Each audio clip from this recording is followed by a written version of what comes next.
I wanted something that was designed specifically for me with these different, and that's how I came up with the, that's the pachyderm bass. That's my new model. That's actually brand new. I just got that one. It just balances in your lap, like, because a lot of times I'm working on the console and this, I don't need this thing to strive. But so I have 2 models of this. This is kind of we call this the Sleek. It's the new one. It's a little more slender, and this woman Megan helped me design it. She's got a very sexy aesthetic. Like it's way more feminine than my other basses. And then I have these other ones that are I call them the Imperials, that me and my buddy Dan Maloney, who I've known since high school, he actually was the older brother of these 2 buddies of mine that were twins. One of them unfortunately passed away just out of high school, but he drove us to our first concert, which was Rush Hemispheres at the Cow Palace. Wow. So Dan Maloney drove us, drank 3 warm Lowenbrows and threw up in the parking lot. But I've known Dan since high school. He would make instruments, guitars and stuff in his woodworking class. And he made me a couple instruments over the years. And then he and I developed the pachyderm basses. And they just keep evolving and evolving, because I'll go, I need this to balance a little here. Or, having it balance on the strap is different than it balancing on the lap. Yes. And it's a compromise to get them to do both. Is that why this is longer up here? Because it's not just a design thing. It's just because that adds the weight to keep the balance of the bass where it's not. Yeah, you don't want neck diving. You don't want any of this stuff. Yeah. It'll wear you out. But check it out.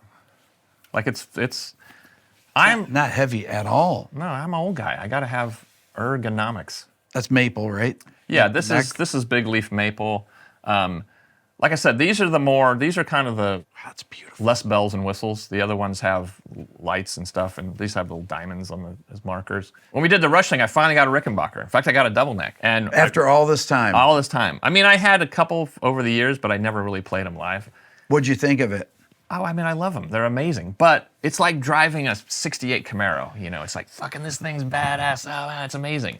This is like a Ferrari. It's just so simple and easy. It's very easy to play. Super easy to play. Yes.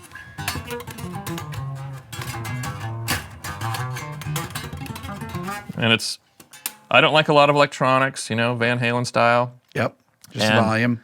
And I like the action to be fairly low on the body, because if it's too high off the body, your fingers kind of get hung up when you're plucking. So it's a very easy instrument to play.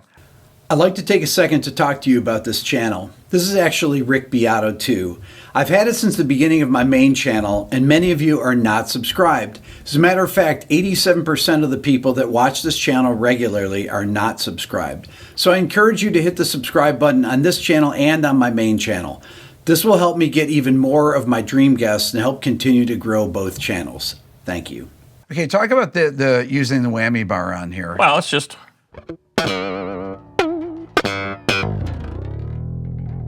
Yeah.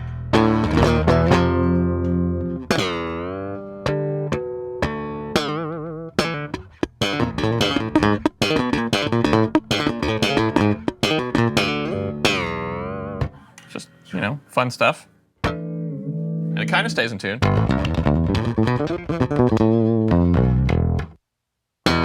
When you're actually designing this, yes. How do you know what you want exactly? Well, this is probably the 10th design. I mean, there's so many variations. It started off really skinny, way thinner than this. It always kind of had this hook up here. Yeah. Which is a bit of a tribute to Carl. Yeah. And but also to my fishing experience.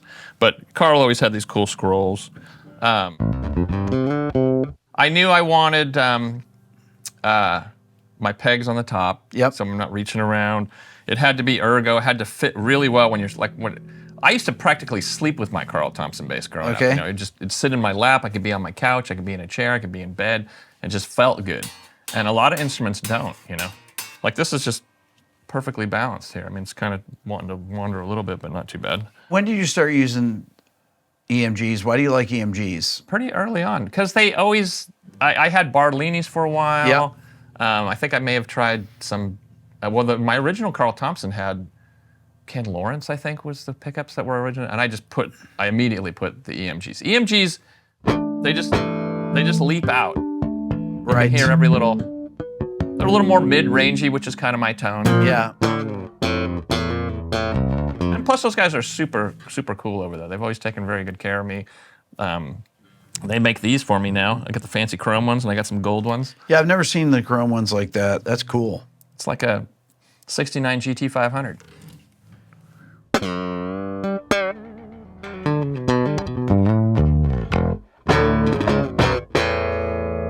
You played all different kinds of bass rigs. I don't use much in the way of speakers. Most of my sound I'm trying to get through my ears. I'm a big believer, if you can't, like I never use an amp in the studio. I think the folly of a lot of guys is they're feeling it more than they're hearing it.